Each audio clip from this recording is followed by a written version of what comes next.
There are a lot of things out there in the world that people will tell you are so. You know, some will tell you what you really want ain't on the menu. Don't believe them. Believe them. Cook it up yourself and then prepare to serve them. So at a certain point, I kind of think that's what, well, at least some artists do. We see something wrong with the world, and instead of just shaking a fist and being angry, we try to fill in that blanks missing. And when it comes to social justice and marginalized people, particularly indigenous people, I feel as though what's needed is Indian 101, because people just do not know. And we're at a good point with Truth and Reconciliation. There's a lot available now, and there's a lot of good work going on right now. So also thank you to AGO for the opportunity, and the BAM Center, the other sponsors, to talk about it. Because I think, you know, the good news about the bad news is that it's more transparent now and more people know about it, whatever the issue is. We do have the power to communicate together. And although we complain about, you know, social media and the internet and everything and what's out there is only us. It's the same people that are out there on Yonge Street and Bloor and everywhere else. Rebecca talked about how she felt after the Oka crisis, that she had an obligation almost to speak up. Like an obligation, like that she had to do it. Do you feel that you have to use your voice? Well, I don't feel as though I have to because somebody else wants me to, but I feel as though I have to because of myself. I feel highly motivated, but inspired. See, it's a good thing. And when I was being told, you know, the old, I don't know, Disney Pocahontas version of Indigenous history, I knew it wasn't right, but what was I going to do about it? So I wrote a song over 50 years ago that was the first time, I think, that the word genocide had been applied to North America. Because people just didn't used to talk about it at all. It was almost unknown. The facts were there. I mean, what was going on in the residential boarding schools, it was in the Ottawa Citizen in the 30s. Everybody knew. But since that time, everybody forgot. So artists, I think, we're among the people who can bring things to light, as in your work.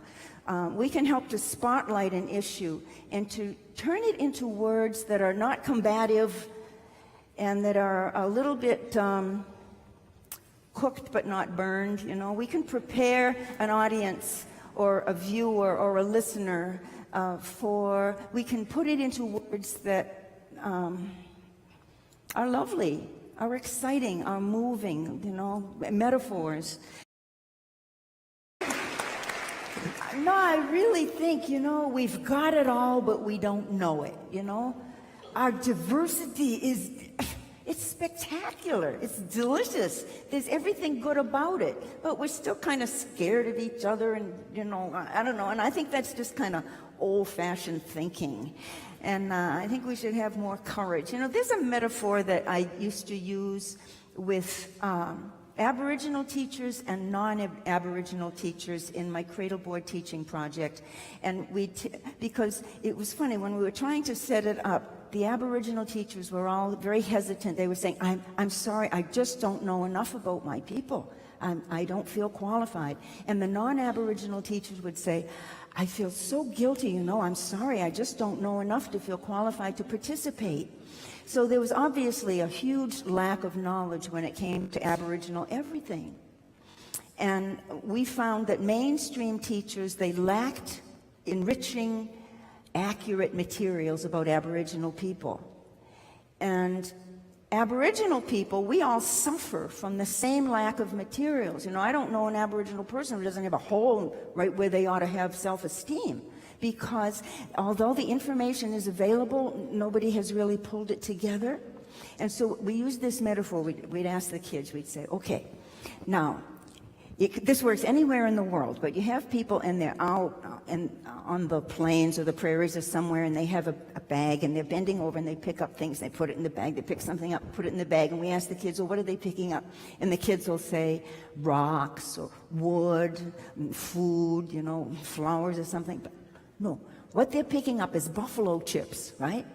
And we tell them, yeah, That's manure, right? No, but it's dried buffalo chips. So if you do that, see, this is in answer to the question of about guilt on one hand and bitterness on the other hand. Because some people will tell you to flush that away. No, it's no good. But we were telling them, no, you treat it like those buffalo chips. You take them back to your community, dried, not wet. And you can do the things that only human beings can do. You can make fire. If you can make fire, you extend the light. You know, you create warmth. You create community around a fire. Or you can take those dried buffalo chips and you can plant something brand new. You can use them on the garden as fertilizer to plant something brand new, which art does. But you don't smear it on your forehead while it's wet as your badge of identity. Oh, I'm so guilty, I'm so bitter. No, you don't do that. You let it dry out. So the metaphor really has to do with emotion. See?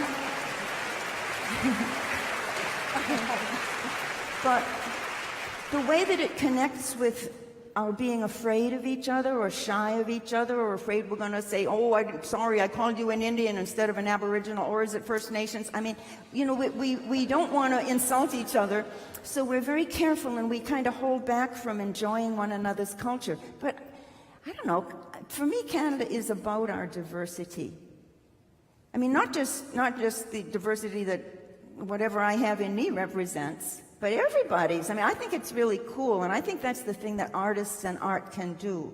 We can kind of, I don't know, we can deliver painful subjects that are usually wrapped in emotion. We can rewrap them in something else that makes it a little bit easier to handle and help people to stay calm and decolonize, yeah.